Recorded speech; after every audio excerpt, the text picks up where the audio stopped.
চলে এসেছি রান্নাঘরে। আমার প্রায় রান্না হয়েও এসছে।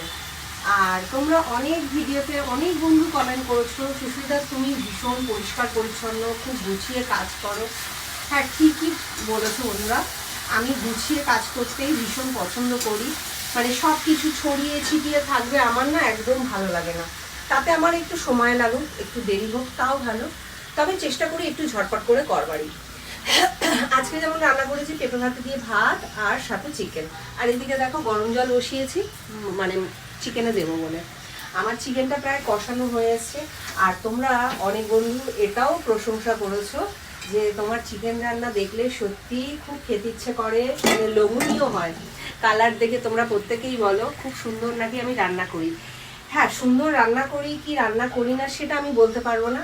তবে আমার চিকেনটা খেতে সবাই খুব পছন্দ করে। আমার ভাইরা, মানে রূপক ছেলে, প্রত্যেকে ভীষণ পছন্দ করে। আমার ভাইরা, তার সাথে রূপক ছেলে সবাই বলছে মা সত্যি তোমার চিকেনটা তুমি কিভাবে করো আমি জানি না, মানে ছেলে বিশেষ করে বলে খুব ভালো লাগে খেতে। তা আমি আসলে অনেকটা সময় ধরে না ধীরে সুস্থে কষাই চিকেনটাকে। আর কালারটা কেন হয় বা কেন আসে আমি বলতে পারবো না। তবে হ্যাঁ, কাশ্মীরি লঙ্কার গুঁড়ো ইউজ করি, তাহলে যে অনেক এক গাদা সেরকমটা নয়।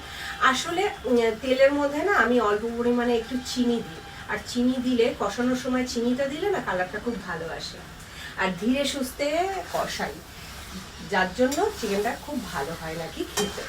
তা যাই হোক বন্ধুরা, রোদ্দুর উঠেছে, ভগবান মুখ তুলে তাকিয়েছে, জামা কাপড়গুলো বাইরে দিয়ে দিয়েছি, অনেকটা টেনেও এসছে। এরপরে বৃষ্টি নামলে আমার আর চিন্তা নেই, কারণ ঘরে আমি মেলে দিতে পারবো। ওর জন্যই সকালবেলা রূপাকে বলছিলাম আমাকে একটা ওয়াশিং মেশিনের ব্যবস্থা করে দাও। তাহলে কি হবে, বর্ষাকালেও আমার আর টেনশন থাকবে না, ওই আকাশে রোদ্দুর উঠলো কি উঠলো না সেই চিন্তাটা থাকবে না।